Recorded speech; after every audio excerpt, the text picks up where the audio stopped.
মজাদার স্বাদে গাছ আলুর ভর্তার রেসিপি আপনাদের সাথে আজ শেয়ার করব। তো চলুন শুরু করা যাক। এখানে আমি গাছ আলু নিয়েছি, আর এরপর আমি গাছ আলুগুলোকে কেটে ধুয়ে নিয়েছি। এই আলুগুলো কাটার সময় খুব সাবধানে কাটবেন, এগুলো অনেক পিছলা, যে কারণে হাত কেটে যাওয়ার সম্ভাবনা থাকে। এরপর আমি একটা পাতিলায় পানি দিয়ে আলুগুলোকে দিয়ে এরপর আমি হলুদের গুঁড়ো আর সামান্য পরিমাণ লবণ দিয়ে 5 মিনিটের মতো এটাকে সেদ্ধ করে নিয়েছি। এরপর আমি একটা কাঠি দিয়ে দেখছি যে সেদ্ধ হয়েছে কিনা। আমার এটা পুরোপুরি সেদ্ধ হয়ে গেছে। এরপর আমি কড়াইতে তেল গরম করে এর মধ্যে আমি পেঁয়াজ কুচিকে দিলাম, এরপর আমি রসুন কুচিটা দিয়ে দিচ্ছি।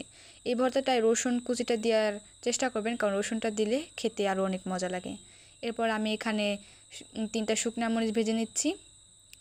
ভেজে নেওয়া হয়ে গেলে আমি এগুলো ম্যাশ করে নিচ্ছি ভালো মতো করে। এটা আপনার শিলনোড়ায় বেটেও নিতে পারেন। আমার এটা খুব ভালো মতো সেদ্ধ হয়ে গেছে, এর জন্য আমি এটাকে ম্যাশ করে নিচ্ছি।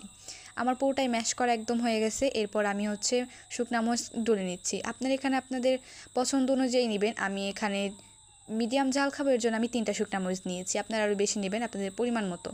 তো আমি এখানে সবগুলো আবার মাখিয়ে নিচ্ছি খুব ভালো মতো করে। আপনারা বাসায় একবার হলেও এই ভর্তাটা বানিয়ে খাবেন। এই ভর্তাটা সত্যি অনেক মজা। আমরা অনেকেই আছি যে গাছ আলু পছন্দ করি না বা খাই না, আমরা হয়তো বা জানিও না যে এই গাছ আলুর ভর্তা খাওয়া যায়। আর এই ভর্তাটা গরম ভাতের সাথে খেতে কিন্তু অনেক মজা।